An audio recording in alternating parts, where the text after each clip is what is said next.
కామారెడ్డి జిల్లాలో బీజేపీ ఆధ్వర్యంలో street corner meetings నిర్వహించారు. స్ట్రీట్ కార్నర్ మీటింగ్స్ కు జిల్లా ఇన్ఛార్జి ఏనుగు రవీందర్ రెడ్డి ప్రారంభించారు. ఈ నెల 25 వరకు రాష్ట్ర వ్యాప్తంగా ఈ మీటింగ్స్ జరుగుతాయని ఆయన తెలిపారు.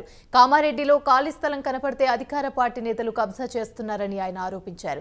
వ్యవసాయదారులకు 24 గంటల కరెంట్ ఇస్తున్నామని చెప్తున్నా 12 గంటలు కూడా ఇవ్వలేని దుస్థితిలో ప్రభుత్వం ఉందని మండిపడ్డారు. రైతులు మాస్టర్ ప్లాన్ పేరుతో సాగు భూమిని కూడా రాష్ట్ర ప్రభుత్వం కబ్జా చేస్తుందని విమర్శించారు. రాష్ట్రంలో ఉన్నంత అవినీతి మరెక్కడా లేదని ఎద్దేవా చేశారు. అది మితికే పోయింది పైసా. 2018 ఏం చెప్పిండు?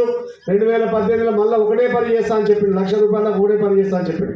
ఇప్పుడు వరకు 5,000 ఏం లేదు, 20,000 25,000 దాకా అయింది.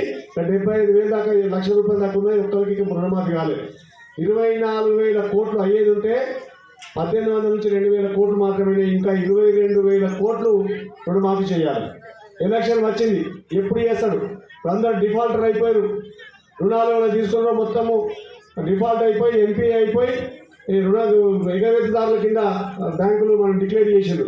ఇలా ₹1,00,000 చేస్తే కూడా ఒక్కొక్కరు ₹1,60,000, ₹1,70,000, ₹2,00,000 అయింది. వాళ్ళు ₹1,00,000 మాఫ్ చేసినా ఇంకా ₹1,00,000 మన రుణం అట్లే ఉంటుంది. కాబట్టి ఇలా కేసీఆర్కు బుద్ధి చెప్పాల్సిన అవసరం ఉంది. గ్రామాలకు వస్తే టీఆర్ఎస్ పార్టీలు, అయ్యా మీ రుణమాఫీ ఎటుపోయింది నాయన, మీ డబుల్ బెడ్రూమ్ ఇటు ఎటుపోయింది, మేము 3 ఎకరాల భూమి ఇస్తామని చెప్పి దళితులకు అది ఎటుపోయింది. ఇక కొత్తగా స్టార్ట్ చేసిండు. దేనికోసం? ఉప ఎన్నికలు వచ్చినప్పుడు మెల్లగా స్టార్ట్ చేస్తాడు. హుజురాబాద్ ఉప ఎన్నిక రాగానే ఏమన్నాడు? దళిత బంధు ఇస్తా అని చెప్పాడు. మీ ఊళ్ళో దళితులు